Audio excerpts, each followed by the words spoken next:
All right, let's dive into something that genuinely gives me chills every time I think about it. Warhammer 40k is no stranger to horror. There are nightmares wrapped in steel, demons that eat reality, and weapons so devastating they erase entire planets like they were just dust on a windowsill. But there's something different, something more primal, about the fear that creeps in when the unknown starts to slither into the cracks of things we thought were secure.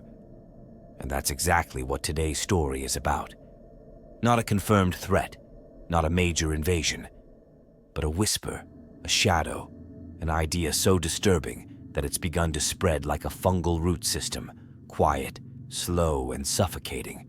The Webway has always been one of those mysteries in the universe. It's a liminal space, ancient and alien, carved by the Eldar before humanity even discovered fire. A place that doesn't follow the rules of the Mycelium or the warp, but exists between them. It's a lifeline, a corridor, and a prison all at once. It's where Commorragh festers in its dark glory, where harlequins dance between realms, and where secrets are sealed in walls that aren't really walls. And now, if some theories are to be believed, it might also be growing something alive, something Tyranid. Now I know how that sounds. Tyranids in the Webway? That should be impossible. The hive mind doesn't belong in places like that. The Webway isn't just a tunnel system. It's a construct that resists the very fabric of Tyranid biology. But that's what makes the idea so terrifying. Because the rumors aren't just random. They're consistent. They're spreading. And they all point to something horrifying. A dark, invasive network of Tyranid biomatter threading itself through the Webway like a parasitic fungus. Fans are calling it the Black Mycelium. It's not official lore. Yet. But there's something about the theory that just clicks. Maybe it's because Tyranids are already nature's perfect infiltrators. Maybe it's because the idea of a splinter of the hive mind adapting to the Webway, learning from it, mutating within it, is just the right level of madness to feel real. Or maybe it's because we've already seen shadows in the lore, disappearances, anomalies, strange phenomena that can't quite be explained by dark Eldar raids or harlequin mischief. And in a setting where reality itself can be rewritten by thought and hunger, who's to say the hive mind hasn't found a way to reach into the places it shouldn't? So today we're asking one of the most unsettling questions I've come across as a fan. Is there a Tyranid Submind growing in the Webway? Is the Black Mycelium more than just a creepy fan theory? And if it is real, what does that mean for the rest of the galaxy? Stick with me because this rabbit hole is deep, dark, and covered in chitin. The first time I heard the phrase Black Mycelium, it was buried deep in a forum thread discussing unexplained anomalies in Commorragh. Someone had casually mentioned rumors of a strange biogrowth spreading through the forgotten tunnels of the Webway, and another commenter dropped that chilling term like it was already something known. Sounds like the Black Mycelium again. That was enough to send me down a spiral. Because in Warhammer, when fans collectively start naming something, it usually means it's more than just one person's fever dream. It means the idea has roots. At its core, the Black Mycelium theory suggests that somewhere deep within the neglected corridors of the Webway, a Tyranid Submind has taken root. But it's not behaving like your typical Tyranid invasion. No rampaging biomorphs, no bio-titans crashing through void ships, no hive fleets blotting out stars. This thing, whatever it is subtle. It spreads slowly, like fungal tendrils weaving through the walls of reality itself. It doesn't roar. It whispers. The theory seems to have first gained traction in speculative lore discussions around obscure entries in older codices and Black Library novels. There's no official mention of the Black Mycelium as a term, but there are cryptic descriptions of bioorganic infestations in the Webway. One fan pointed out a passage in a dark Eldar novel where a homunculus mentions encountering something alive yet mindless, pulsing and spreading like rot beneath the skin of the realm. Another reference comes from a Warhammer community wiki page documenting oddities found in the aftermath of failed raids, areas where Drukhari patrols vanished without a trace, and only a strange resinous material remained behind.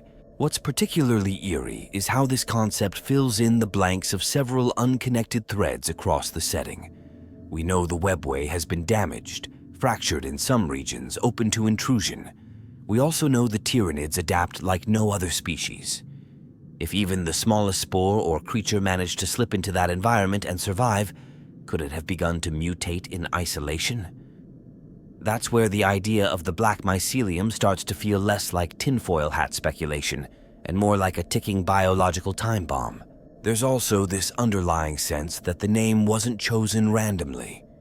Mycelium, in real-world biology, is the underground network of fungal threads that can span entire forests, connecting plant life, sharing nutrients, and, in some theories, information. The metaphor is chillingly appropriate. What if the Tyranid hive mind developed something similar within the Webway? Not just a scattered infestation, but a subterranean consciousness, fragmented perhaps, but growing and observing. Some fans even believe that the black mycelium isn't just a passive sprawl, it's learning.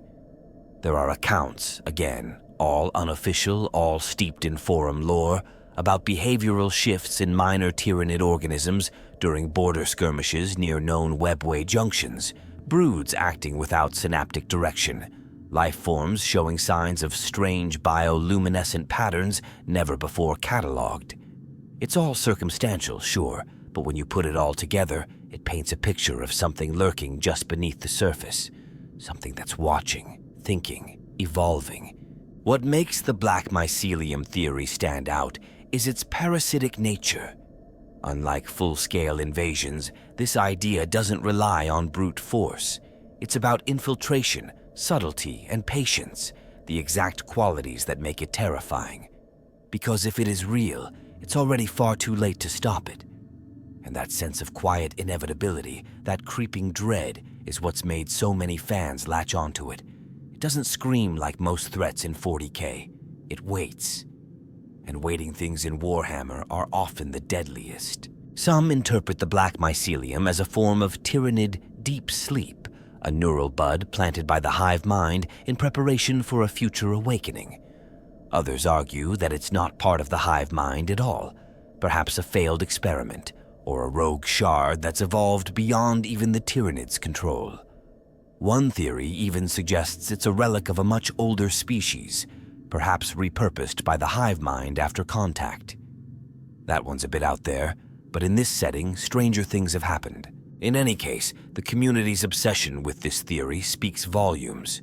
It represents one of the most compelling horror concepts in the setting, because it asks not what we've seen, but what we've overlooked.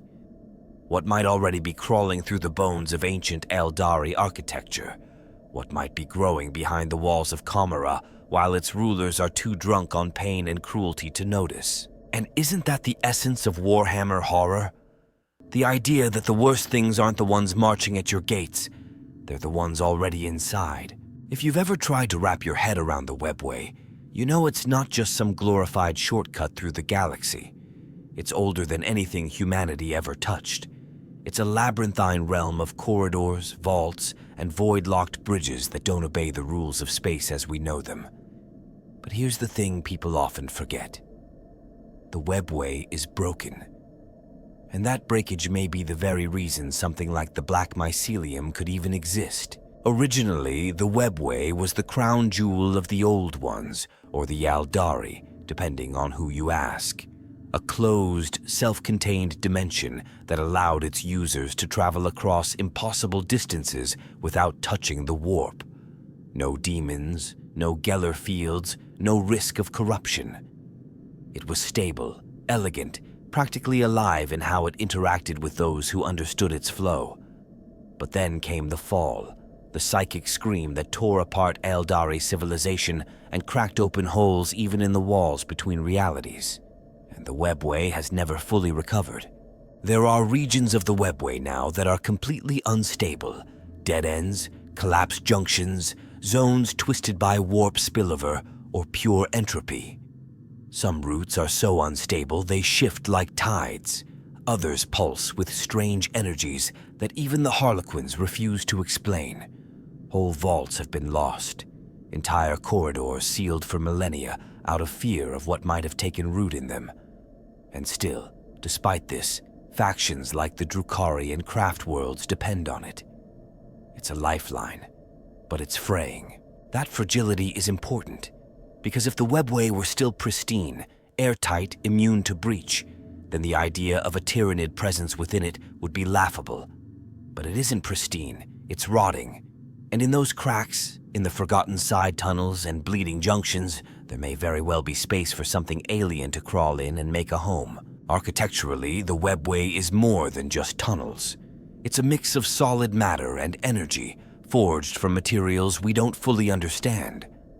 The walls are described as semi-organic, semi-technological, like something grown and sculpted simultaneously. There are places where gravity doesn't function normally, and others where time seems to stretch or fold. And beneath all of it, some fans theorize, there's a kind of living substrate, something that remembers, or at least reacts. The idea that this space could be infected by a foreign biological entity isn't as far-fetched as it sounds. If the structure is even partially organic, then it could be vulnerable to parasitism. Some theorists think the black mycelium didn't just stumble in by accident. Maybe it found something familiar in the Webway, something that resonated with its own structure. The comparison to mycelial networks in nature comes up again here. Fungi in real ecosystems thrive in decomposing matter, in moist, broken places. They spread through contact, through microscopic spores and cellular filaments. If a Tyranid adaptation found a way to behave similarly, the shattered Webway would be the perfect breeding ground. And don't forget, this is a dimension that connects everything.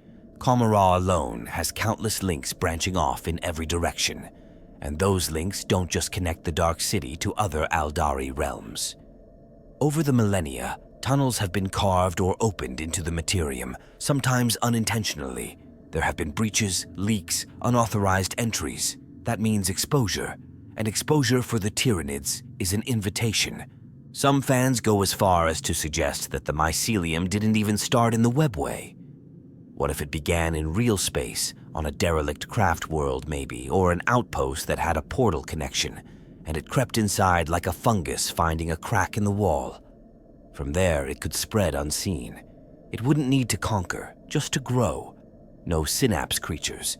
No hive tyrants stomping around, just tendrils, spores, neural feelers wrapping around the old bones of Eldari infrastructure and feeding silently. And let's be honest, who's checking? The Eldari don't have the numbers they used to. The Harlequins are secretive, the Drukhari are too self-obsessed, and the craft worlds are stretched thin across survival wars. Nobody's patrolling every inch of the Webway. It's too vast, too unstable. There are entire districts in Commorragh that have been walled off because of spatial contamination or predatory anomalies. Those could be anything, but if even one of them turned out to be the work of Tyranid infiltration, that would change everything.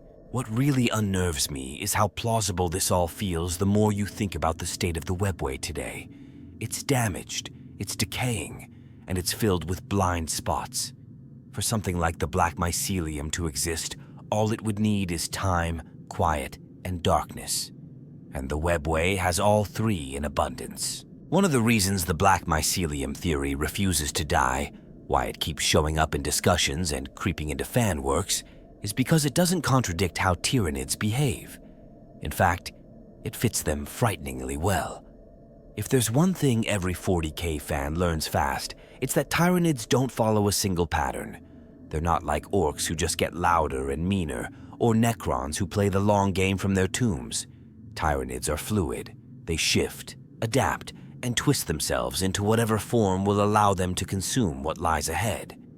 The idea of them mutating inside the Webway might sound insane, until you remember that mutation is literally their whole thing. We've already seen it in canon. Time and time again, when Tyranids encounter a new world, new prey, or new environmental pressure, they don't back down, they change.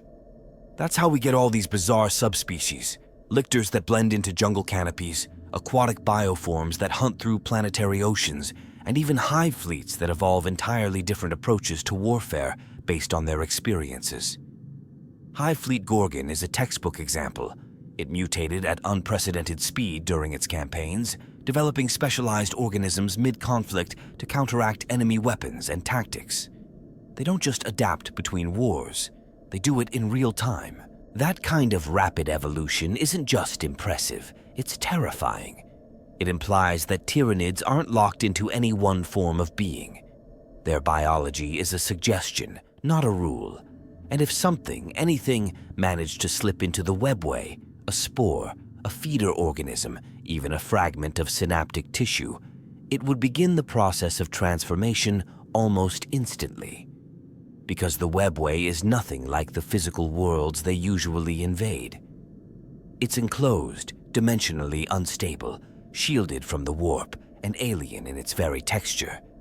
For Tyranids, that would be a challenge, and a gift. Some fans speculate that if this happened, the organism wouldn't even try to bring in a synapse creature at first. That would be too obvious, too disruptive. Instead, it might lay dormant. It would evolve slowly, growing limbs or tendrils adapted to the unique gravitic flows of the Webway, absorbing data from Eldari structures, maybe even feeding on the residual psychic echoes that linger in ancient vaults. There's already precedent for Tyranids absorbing more than just biomass. They've been shown to assimilate genetic and environmental traits to study their prey through digestion. In this scenario, the Webway itself becomes the prey. That's where the idea of a local submind becomes so compelling. We tend to think of the hive mind as this enormous galaxy-spanning will that only functions when synapse creatures are present. But that's not entirely accurate. The hive mind is more like a layered consciousness, like a network with nodes and branches. And in places where the main signal can't reach, the Tyranids create echoes of themselves, mini-minds, proto-hive thoughts that allow a cluster of organisms to function in isolation. We've seen it with splinter fleets cut off from the main tendril. They don't just shut down, they persist, adapt, sometimes even flourish. Now imagine that happening in the Webway. A submind grown not from necessity but from opportunity. One that doesn't just mimic the hive mind, but begins to shape itself around the unique rules of the space it inhabits. This wouldn't be a mere extension. It could become something entirely new. Not a rogue hive, but an adapted intelligence, a fragment that learned to live and thrive in an environment thought to be completely hostile. Fans have even drawn parallels to the Genestealer cults. When Genestealers land on a world and go dormant, they don't require constant contact with the hive mind to function. They generate their own psychic signals, their own guiding forces, even if those are just primitive shadows of the larger will. That's exactly the kind of behavior that could lead to the birth of something like the Black Mycelium. A broken-off cognitive thread, slowly knitting itself back into a purpose. Then there's the question of form. If Tyranids were adapting to the Webway, they wouldn't look like the forms we know.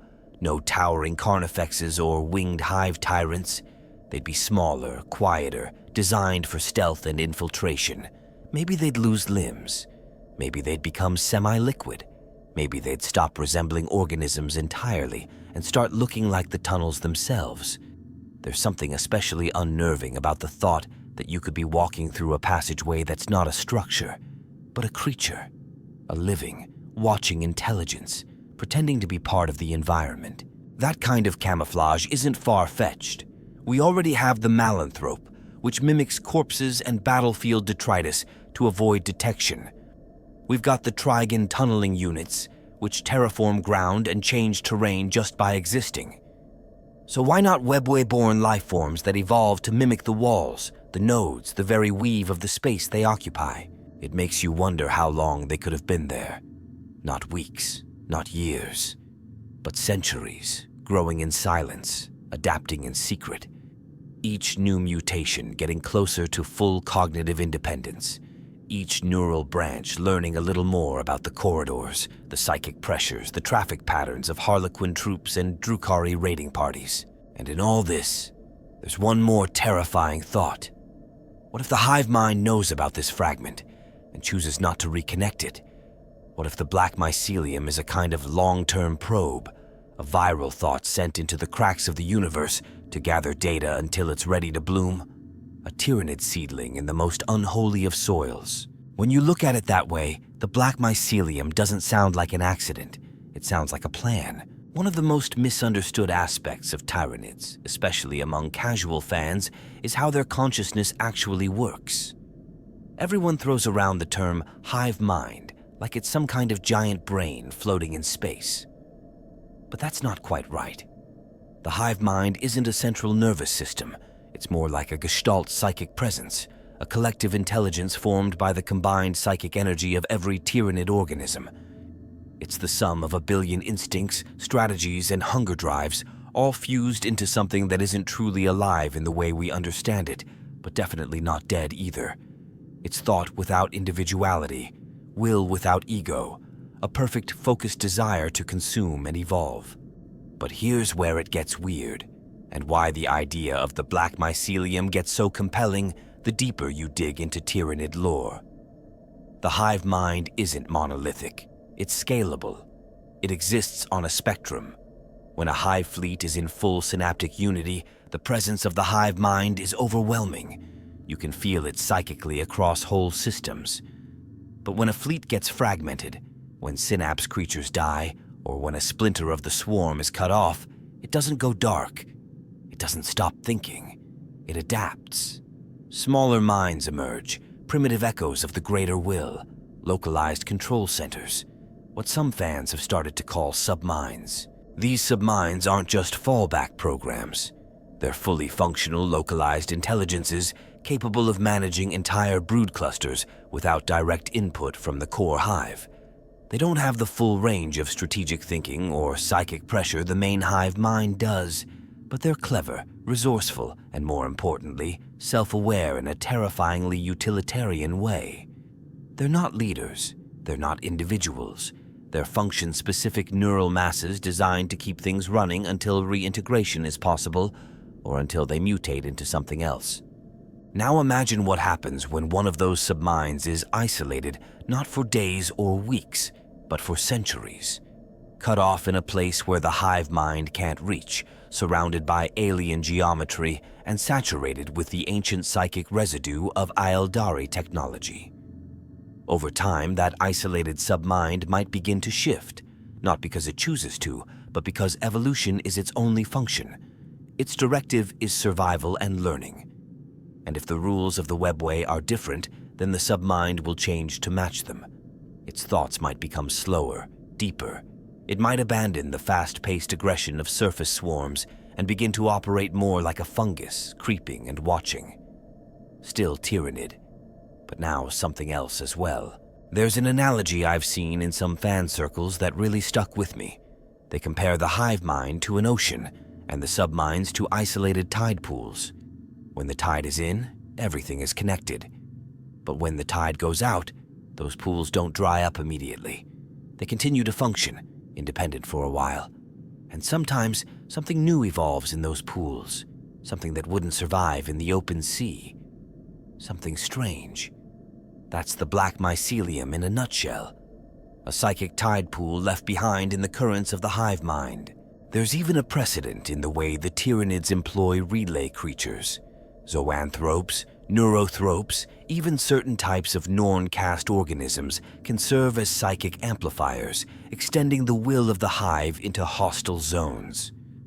Some theorists speculate that when these relays are destroyed, the psychic echoes they leave behind can act like seeds. Ghost impulses that spark rudimentary intelligence in remaining organisms. If enough of these ghosts accumulate in a zone cut off from the main swarm, you don't get silence, you get something new, a proto-mind, a subnetwork forming under pressure. That might be exactly what happened in the Webway. Maybe the first Tyranid presence didn't even intend to stay. Maybe it was just an accident. Some experimental bioform pushed through a weakened portal during a dark Eldar raid, or a spore chimney collapsed in a place it shouldn't have been. But then it survived. It began to adapt. And when the hive mind's voice faded away, It kept thinking. One of the creepiest parts of this theory is the idea that a submind doesn't need to remember the hive mind perfectly. It just needs to remember enough to imitate its patterns, enough to grow in the same direction, but without the same limits. A true submind might start as a fragment, but if it survives long enough, if it feeds and grows and experiments, it could become a parallel consciousness. Not a rival exactly, but an alternative. Something that thinks with Tyranid logic, but shaped by entirely alien experiences. What does a submind born in the Webway even want?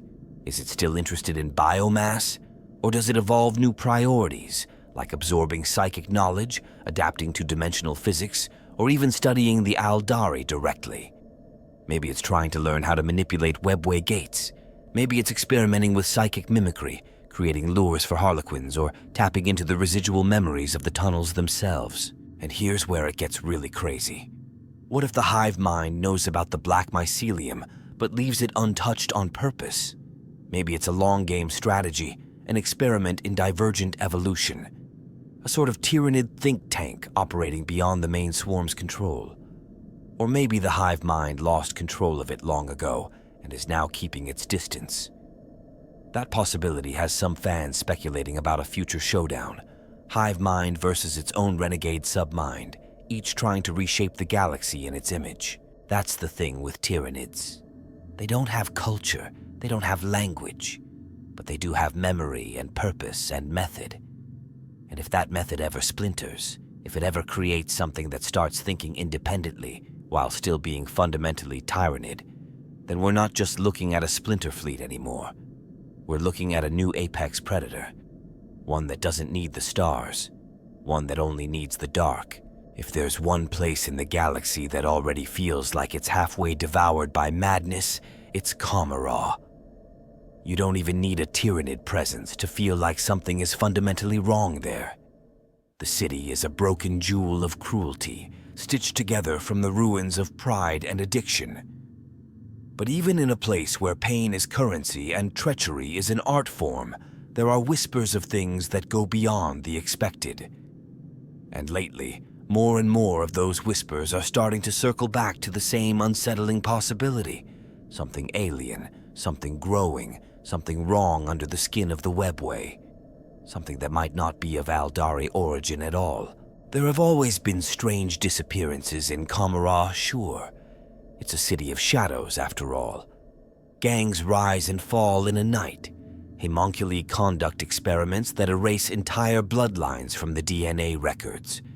But in recent decades, if you believe the compiled accounts, there's been a shift. Entire districts, especially those close to older, unstable Webway corridors, have gone dark. Patrols don't return. Slaves vanish in bulk, without the usual signs of rebellion or theft.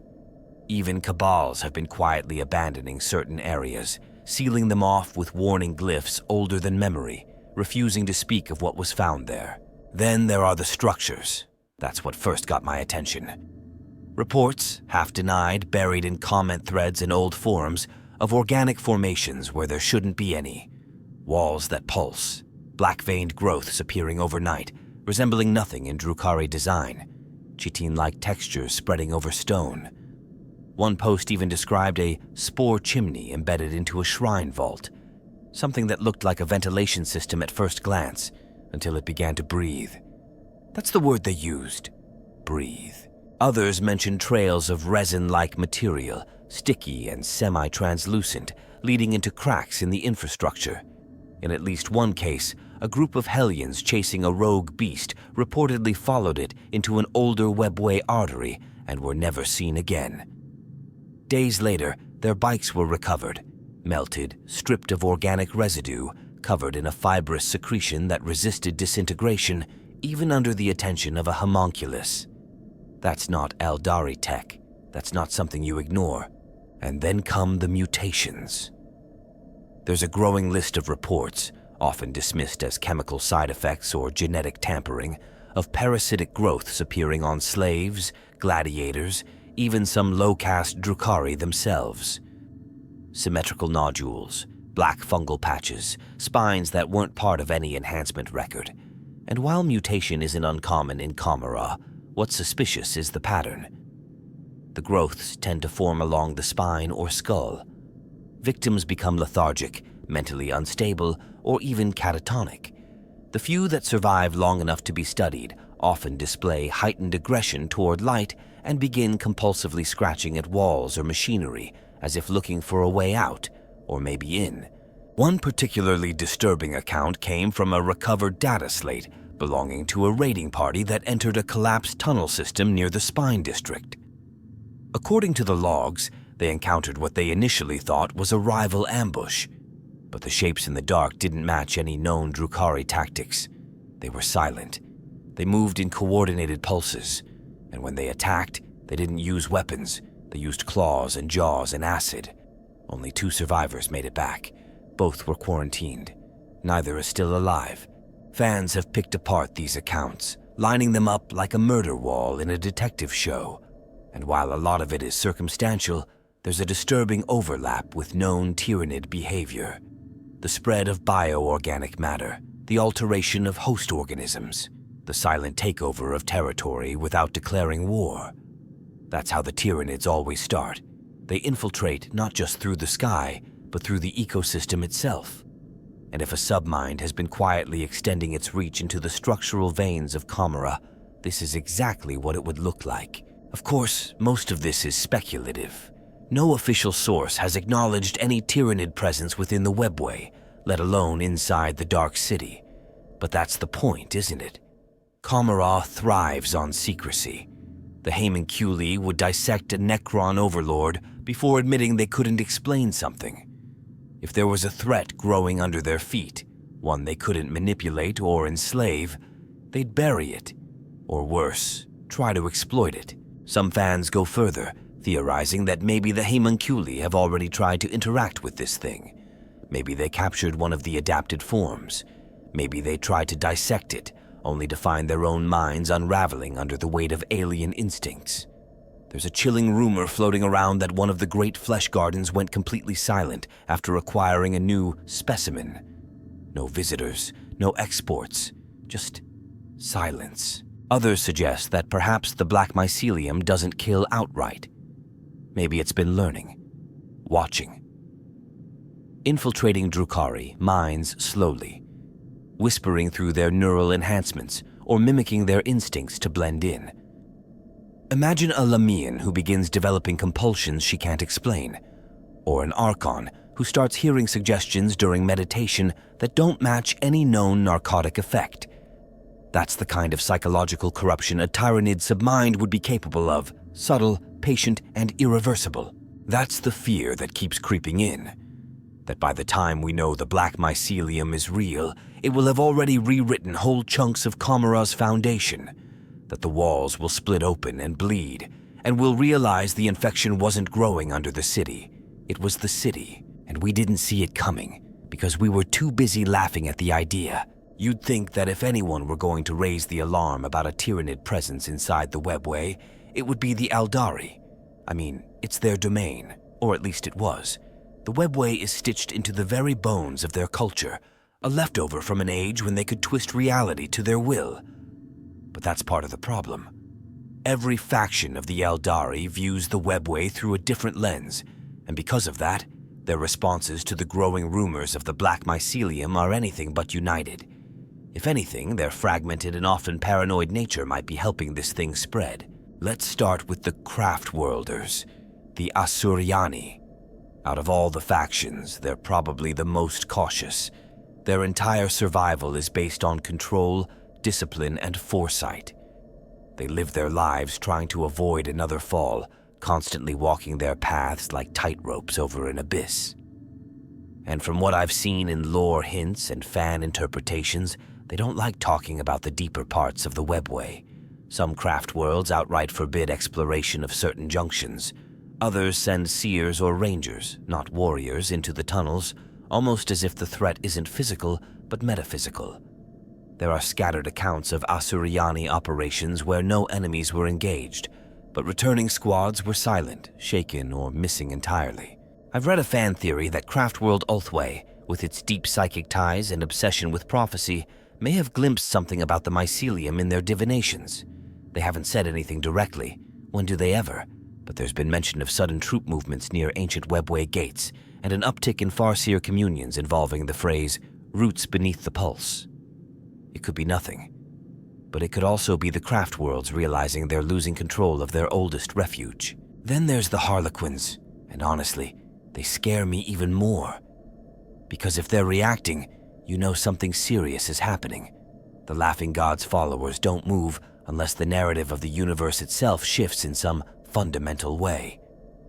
And lately, fans have picked up on some really strange Harlequin activity. Isolated troops vanishing into dead Webway zones for cycles at a time. Reports of performances that end with masked warnings like, "The garden blooms in stone," or "Beware the smiling root." Some claim to have seen new mask designs, black and veined with silver, that don't match any known iconography. It's subtle, but in a culture built around symbolism and myth, that kind of shift could mean something big is brewing beneath the surface. There's even this theory circulating that the Harlequins aren't just aware of the Mycelium, they've met it, or at least interacted with one of its agents. Picture this. A Harlequin troop descends into a forgotten Webway node, expecting corrupted Drukhari or a rogue demon engine. Instead, they find a shifting mass of bioorganic material mimicking a Harlequin stage, perfectly symmetrical, lined with psychic echoes of their own past plays. That kind of mimicry would be terrifying. It would mean the Black Mycelium isn't just alive, it's learning through observation. And the Harlequins, being who they are, would never reveal that knowledge directly. They'd encode it in performance, share it in riddles, and leave the rest of the galaxy guessing while they prepared for something none of us can see coming. Now the Drukhari, they're the wild card. On one hand, they control vast swaths of the Webway. On the other, they're so drunk on their own depravity and infighting that they might not care about anything unless it bites them personally. That said, there have been whispers, sudden purges of lower districts, cabals withdrawing from their usual hunting routes, homunculi coven expeditions into contaminated vaults that return without comment, or not at all. There's even an account of an Archon ordering the complete collapse of a corridor system after a raiding party encountered unregistered bioanomalies during what should have been a routine soul capture run. Some fans believe the Drukhari know more than they let on, that the homunculi have captured samples of mycelium-like tissue and are experimenting on it in secret. Maybe they see it as the next evolutionary weapon. Maybe they think they can control it. But here's the thing. Tyranids can't be bargained with. You can't torture the hive mind into submission. And if what they've found is part of a submind, then they've already made the mistake of feeding it, of giving it attention, of acknowledging it, and that might be all it needed. The saddest part in all of this is that none of these factions trust each other enough to deal with the threat together. The Asuryani are too proud, the Harlequins too cryptic, the Drukhari too selfish. Even if they all suspect something's wrong, they won't coordinate. Each is handling it their own way, sealing gates, writing plays, or dissecting flesh, and all the while, the thing in the dark keeps growing. Because division is exactly what a Tyranid Submind thrives on. While the Eldari squabble over secrets and traditions, it's finding paths, building tunnels, learning their patterns. And what if it's already predicted their responses? What if the Submind anticipated the Harlequin's riddles, the Drukhari's hubris, the Craftworlder's silence? What if it's already moving on the next phase while we argue over whether it's even real? That's what makes this theory hit so hard. It's not just about the biology, it's about the psychology. The fear that while we debate, the enemy beneath our feet is already watching, already waiting, already growing into something none of us are prepared for. Here's where things really start to get strange, in a good, speculative, absolutely terrifying kind of way. Because up until now, most of the conversation around the Black Mycelium has treated it like an invader, a parasite, a malignant growth creeping into a place it should never have reached. But what if we've been looking at it all wrong? What if it's not an invader? What if it's not trying to destroy the Webway, but to live inside it? To understand it?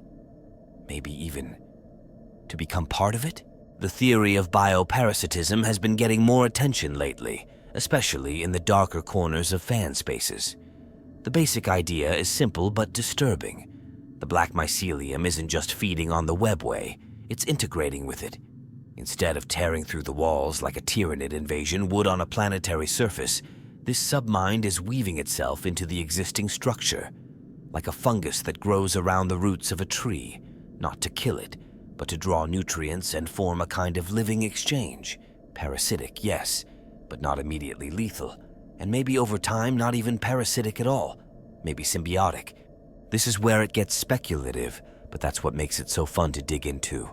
We know that Tyranids adapt not just to survive, but to dominate ecosystems. They study everything, the way a planet breathes, the composition of its atmosphere, the stress points in its prey's psychology. So it wouldn't be that outlandish for a rogue submind to begin studying the Webway as a living system, not just its tunnels and gates, but its energy patterns, its rhythms, its weaknesses. And over time, maybe that submind starts mimicking those patterns. It begins forming bioconduits that mirror the energy veins in the Webway's walls. It learns to pulse at the same frequency. It stops pushing against the environment and starts merging with it. That idea flips the entire narrative. We're used to thinking of Tyranids as destroyers, but what if this one adapted to become a cohabitant? Not out of peace or compromise, those concepts are meaningless to the hive mind, but because it's the optimal strategy. After all, you can't digest what you can't touch. The Webway isn't matter in the traditional sense. It's part warp, part physical, part something else entirely. So brute force invasion wouldn't work, but quiet infiltration might. Some fans have pointed out that this isn't unprecedented in nature, or even in Warhammer. We've seen Tyranids form temporary ecological relationships when it suits their needs. The capillary towers. They grow on planets, for instance, work in harmony with local geology to stabilize the atmosphere for easier consumption. It's not love, it's logic. And if the black mycelium is acting according to that same logic, then becoming part of the Webway might be the only viable path to survival and expansion. What's really eerie is thinking about how this kind of bioparasitism might actually improve the Webway's infrastructure in the short term. Imagine derelict corridors suddenly stabilizing, warp turbulence quieting down in certain zones, energy flows smoothing out as if some unseen hand is quietly reinforcing them. Eldari engineers might chalk it up to lucky shifts in the dimensional weave, but what if it's the mycelium? What if it's repairing the system from the inside, not out of kindness, but because it needs the host to survive? That's the unsettling genius of this theory. It suggests the mycelium might not want to conquer the Webway. It might want to inhabit it, not as an enemy, but as a hidden organ, a creeping bio-node that offers something in return: power, stability, silence. And maybe that's why it hasn't been fully purged, because on some level, the Webway accepts it, or at least tolerates it. Or worse, needs it. Fans have gone even further with this, suggesting that the black mycelium might be evolving toward a kind of mutualism. Imagine it developing interfaces, biological nodes that connect directly to Eldari infrastructure, not visible, not overt, hidden in shadowed maintenance alcoves or embedded behind illusion fields, places where a tendril or neural root can plug into ancient systems and read them, not to destroy them, but to learn. And what if it's not just learning? What if it's offering something back? There's a theory floating around that the Harlequins might already be using mycelium-enhanced tunnels without realizing it, that some of the shortcuts they found in recent centuries weren't created by them at all, but grown by something else, something that understands their movement patterns, something that wants them to move, because motion is information, and information feeds evolution. That idea sticks with me, that the black mycelium isn't a monster lurking in the dark. It's the dark itself, folding around the Webway, cocooning it, reshaping it slowly, patiently, waiting for the moment when it no longer needs to hide, because by then, it won't be hiding. It will be part of everything.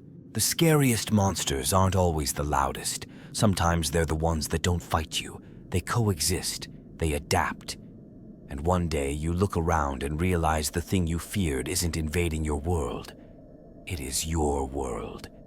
You just didn't notice the moment the walls began to breathe. There's a moment every now and then when a theory gets so wild it loops back around into the realm of possibility.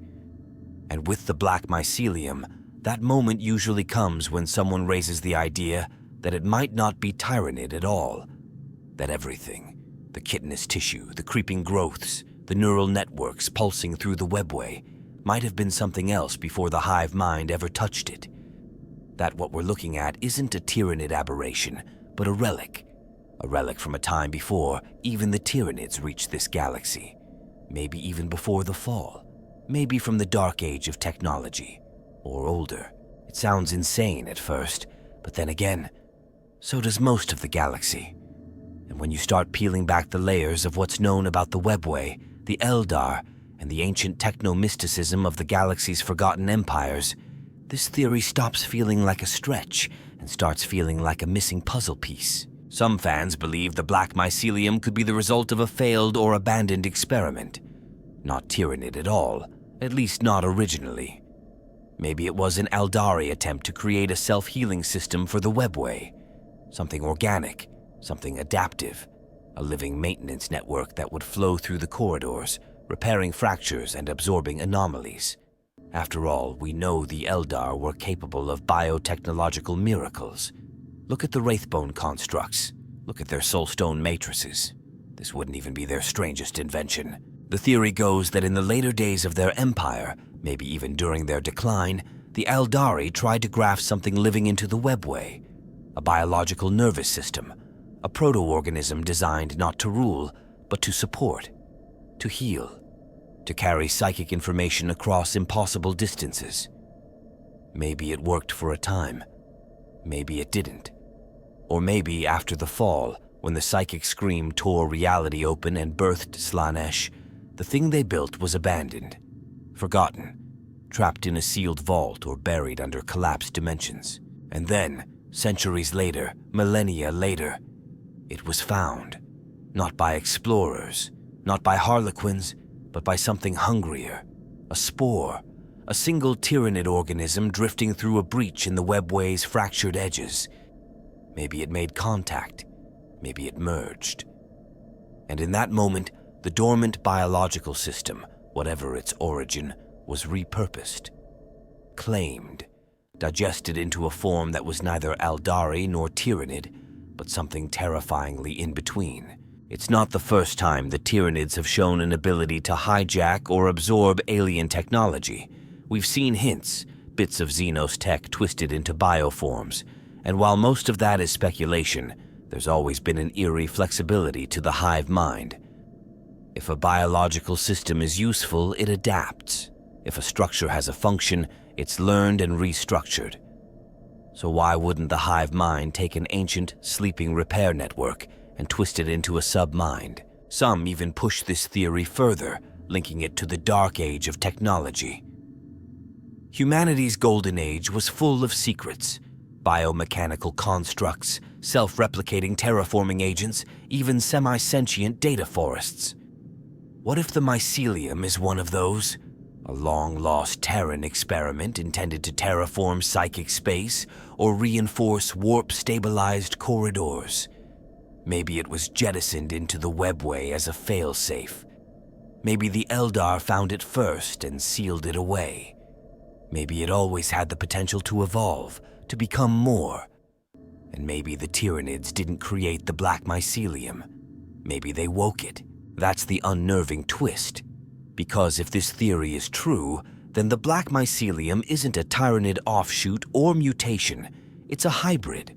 A fusion of ancient Xenos or human biotech and Tyranid neural architecture. Something that wasn't meant to think like the hive mind, but now does. And what does that say about its goals? If it came from a repair protocol, is it still trying to fix the Webway, just with a new interpretation of what that means? If it was a stabilizer, is it now a controller? Fans who buy into this idea have started calling the Mycelium not a parasite, but a co-opted relic. And that language matters, because it means this thing might not be acting according to traditional Tyranid instincts. It might have inherited some kind of autonomy, a different goal set. Maybe it still wants biomass, but not to consume, maybe to build, to replace, to restore. Just not in a way any living species would recognize. There's even speculation that the Mycelium is experimenting, that it's growing tendrils into various systems and testing outcomes like some kind of living algorithm. Fans have connected unexplained power surges in the Webway, architectural shifts in Commorragh, and even psychic interference on certain craft worlds to a potential Mycelium feedback loop. Each data point is a theory, a guess, but they all feed into the image of something ancient, something that has learned to evolve through assimilation. And that's the truly haunting part of this theory. If the Black Mycelium is a reclaimed artifact, part Eldar, part Tyranid, maybe even part human, then it doesn't belong to anyone anymore. It's free of its creators, free of the hive mind, free to become whatever it wants. A self-writing code, crawling through the nervous system of a dead empire, rewriting everything in its path. It's no longer a weapon, no longer a tool, it's a will, and that, more than anything else, should terrify us.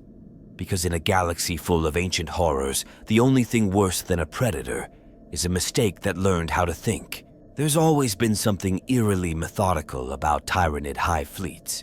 You look at them from a distance, those massive organic shapes drifting across star charts like shadows of extinction, and you think you're seeing chaos.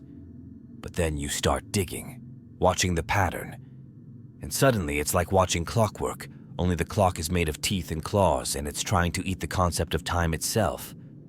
But lately, something's off, and people have noticed. Patterns are shifting. Hive fleets that used to behave in familiar, brutal rhythms are now doing things no one expected. And the fan theory tying that to the Black Mycelium? Honestly, it's hard to ignore. Take the way shard fleets have begun to move. Traditionally, once a tendril of the hive mind enters a sector, its objectives are clear: strip the world, digest the biomass, move on. But in the last few decades, observers, particularly from the Inquisition and a few rogue traders who monitor Tyranid activity, have reported fleets halting without explanation. Not stopping due to resistance, but pausing, holding position in empty systems. In some cases, they've looped back to previously consumed planets, which should be tactically worthless. Why revisit dead worlds? Why wait in silence? Some suggest this is the result of internal mutation, a new phase in the hive mind's evolution. But others, myself included, wonder if it's something else. What if a submind, like the Black Mycelium, has begun feeding information back into the wider hive network? What if it's not disconnected, but connected differently? And what if that connection is changing how the hive sees the galaxy? The theory goes like this. The Mycelium, with its access to the Webway's dimensional architecture, has begun to influence the hive mind's strategic view. Not dominate it, that's still far beyond the scale of a single submind, but adjust it.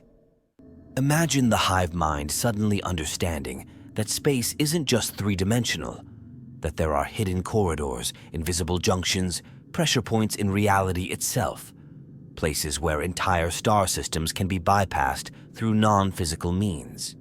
If the Mycelium figured that out, and the hive mind absorbed even part of that perspective, it would rewrite the Tyranid playbook from the ground up. And maybe it already has. Several hive fleets have started deploying organisms in odd formations, bioships drifting in irregular spirals rather than classic wedge or swarm patterns. There are growing reports of Tyranid organisms disappearing mid-engagement, not due to destruction, but as if pulled away, vanished. Some theorize teleportation, others whisper of Webway breaches. Nothing confirmed, of course. But there are too many strange gaps in battle reports to write it all off. Even on the planetary level, something's changed. Lictors, once deployed to scout and assassinate, are being used in new ways. spending weeks or months in hiding, integrating into xenos or human infrastructure, manipulating communication relays instead of simply clearing paths. Some kill teams have reported lictors mimicking local fauna, not for camouflage, but to observe behavioral routines. That's not just evolution, that's data harvesting. The kind of behavior you'd expect from an intelligence trying to learn systems, not just digest them. There's also an uptick in bioforms that show strange neurological complexity. Neurothropes and zoanthropes are deploying in larger numbers, and not just in war zones, sometimes in systems untouched by active conflict. As if the hive is placing psychic nodes in seemingly random places, seeding something, or listening, or testing. And here's a detail that really stuck with me. Multiple reports of Tyranid ships avoiding certain Webway-adjacent regions. Not attacking, not probing, avoiding. Like they know something is there. Or worse, like they're leaving it alone on purpose. That kind of behavior suggests recognition, strategy, even respect. And if the hive mind is capable of respecting anything, it's usually because it sees value in letting it grow. What if this is all part of a wider shift? Not a new hive fleet, but a new philosophy within the swarm. A shift from conquest to integration. From direct consumption to strategic infection. Maybe the hive mind, through the black mycelium, has started to realize that devouring isn't always the best way to win. Sometimes you need to embed. Sometimes you need to grow inside the bones of your prey. It's a terrifying thought because it suggests long-term planning. And the idea of the hive mind planning across millennia, using subminds like the mycelium as scouts or feelers, changes everything we thought we knew. It stops being a wave of destruction and starts being a conspiracy of evolution. A creeping tide that doesn't knock down the door, it becomes the door. Some fans have even started calling this theoretical phase Phase Zero, a time when the hive isn't attacking yet, but learning how to attack smarter. Using things like the mycelium to map out dimensions, evaluate resistance, and pinpoint weaknesses in galactic structure. That's not war, that's surgery. And if this theory holds water, it might explain some of the hive's more erratic behavior lately. The sudden disappearance of biofleets, the construction of new types of spore towers with internal psychic chambers, the apparent interest in non-biological tech. These are not random mutations. These are signs of something taking notes, rewriting its own doctrine. In a way, it's almost poetic. We used to look at the hive mind and call it animalistic, mindless, a beast. But now it's behaving like something curious. And if the black mycelium really is feeding it Webway knowledge, then we may be standing on the edge of the next stage of Tyranid warfare. Not faster, not stronger, but smarter. And there is nothing more dangerous than an apex predator that learns patience. There's a kind of dread that doesn't come from the idea of a threat attacking you, but from the realization that it's already past that point. Something already inside, expanding where you can't see, and you're just waiting to find out how bad it really is. That's exactly the kind of existential unease that hangs around the theory of the black mycelium. Because let's be honest, if this thing hasn't already started reaching beyond the Webway, it feels like it's only a matter of time. And the question isn't just if it grows, but what happens when it does. The most obvious concern is, of course, the Imperium. If the mycelium escapes into real space, it won't arrive the way Tyranids usually do. No massive hive fleet, no doom cloud blotting out stars. It'll be quieter, slower, a creeping infection. Bioforms seeded through hidden gates, slowly replacing infrastructure with living tissue. Communications breaking down, not because of jamming or sabotage, but because the relay towers themselves are being digested. You wouldn't even know it was a Tyranid presence at first. It would look like machine failure or warp interference or a Mechanicus glitch. And by the time someone figured it out, entire hives, entire Forge World districts could be compromised. This could be a different kind of Tyranid war, one waged from beneath rather than from the stars. If the black mycelium finds its way into forgotten Mechanicum vaults, deep cathedral generators, or ancient void station maintenance tunnels, It wouldn't just feed. It could learn. Tyranids have never really understood technology the way humans or Eldar do. But if the Mycelium has already been studying Eldari psychic systems and Webway junctions, then it might not just infect systems. It might start using them. Imagine a Tyranid hive node that understands how to hijack the Astronomicon, or worse, how to mimic it. Now picture the long-term consequences. One infected Adeptus Mechanicus hub quietly spreading its code, modifying servitors, replacing circuitry with biofibers. Soon, those machines become something else. Tyranid-controlled tech hybrids, still following the logic of the Omnissiah, but repurposed toward a new, unseen directive. That's not just a threat to a sector, that's a threat to the identity of the Imperium. And what about the Eldar? They've been walking the Webway for longer than any other species still alive. If they haven't stopped the Mycelium by now, then chances are they can't, or worse, they won't. Maybe the Harlequins see it as part of some cosmic joke, or maybe they already failed to contain it and don't want to admit the truth. But if it expands beyond the Webway, the craft worlds are finished. Their whole civilization depends on paths and pockets of reality protected from the warp.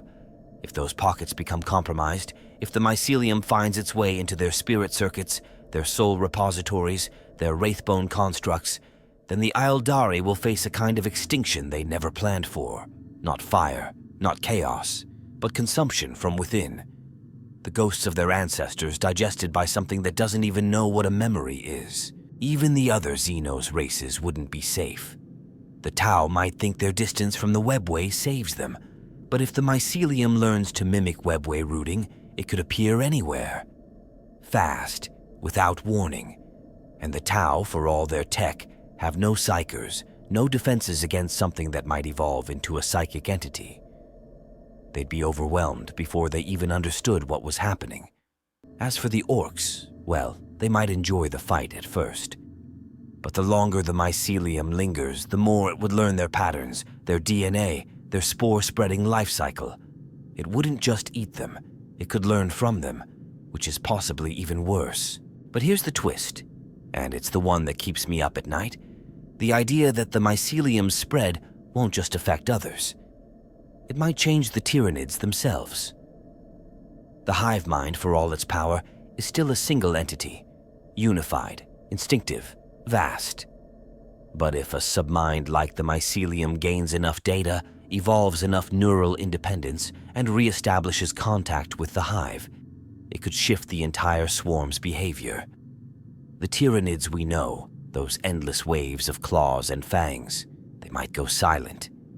They might change their tactics overnight, start showing up in places with no strategic value, start building structures instead of consuming them, start spreading out through dimensions instead of systems. Some fans believe the Black Mycelium could become the first step toward a distributed hive mind, one that no longer moves in waves, but everywhere at once.